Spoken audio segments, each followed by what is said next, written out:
and welcome to another WJEC A level physics question. This is from January 2013's Unit 1 and it was question 3 on the paper, and it's a question about Hooke's law and energy stored in springs. So what we've got is a toy car that's going to be propelled along this track from A to B via this spring. The spring is going to sort of give it energy and give it a bit of a push, and during the loop, or during the journey, it does a loop of 0.2 meters radius. The spring obeys Hooke's law, and then we're given a graph of force against extension, and we're asked to explain how the graph shows that the spring obeys Hooke's law. Well, Hooke's law states that the force is directly proportional to the extension, provided you haven't gone past the limit of proportionality. And direct proportionality is seen on a graph as a straight line through the origin. So let's just say something like, because it is a straight line through the origin.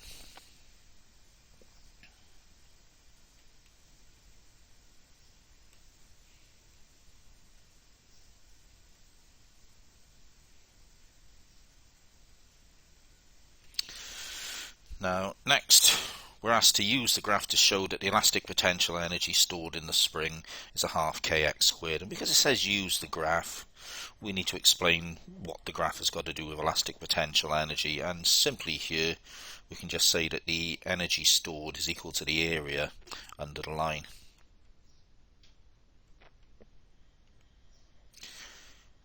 The area under the line is the area of a triangle, half the base times the height, so half f times x. But Hooke's law tells us that F is equal to kx, force is proportional to extension. So we've got that the energy stored is a half kx times x, which will be our half kx squared as required. In the next part of the question, we're told that the spring requires a force of 0.1 Newton to compress it 1 millimeter, and we've got to find then the elastic potential energy stored in this spring when it's compressed by 80 millimeters. Well, there's various ways of doing this, but first of all, let's use this information at the start to work out the spring constant. The spring constant is F over x, just rearranging the Hooke's law formula. So we've got 0.1 over 1 times 10 to the minus 3. The 10 to the minus 3 on the bottom is equivalent to a 10 to the plus 3 on the top. So without a calculator, we should easily see that this spring constant is 100 newtons per meter. The energy stored then is half kx squared, the equation that we worked out on the previous page. So it's a half times 100 times the new extension here of 80 millimeters. And remember, it's a half kx squared. So let's put those into the calculator and see what we get. And we end up with 0.32 joules.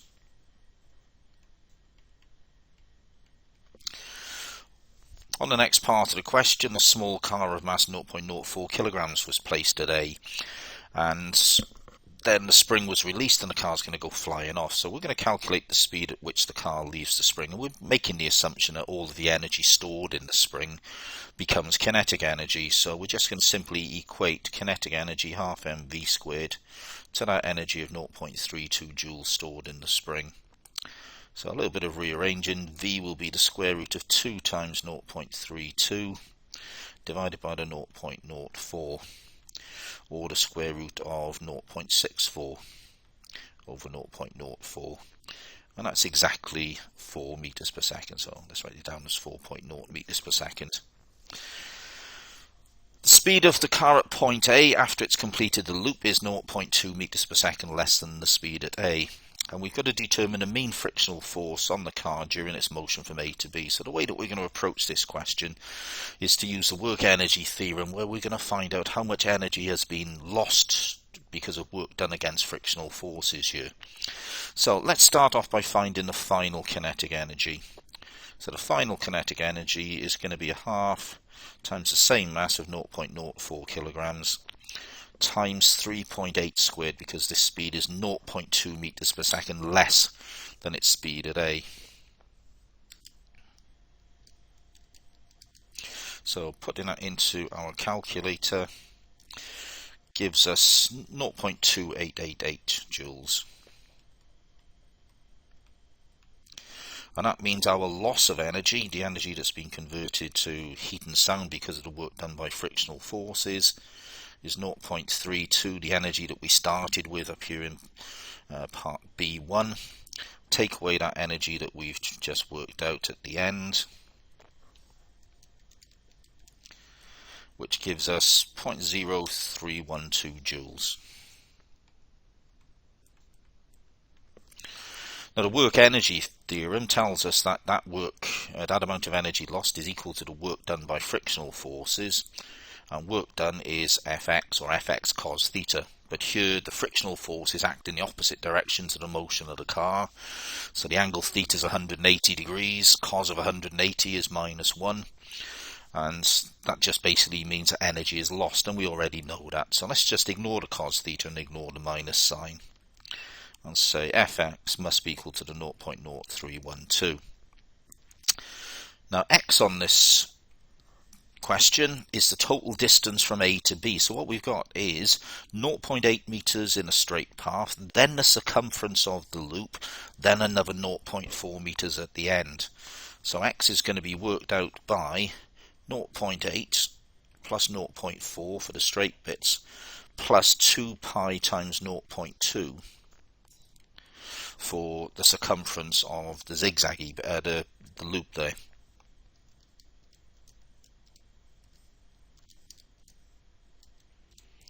That gives us basically 2.46 meters.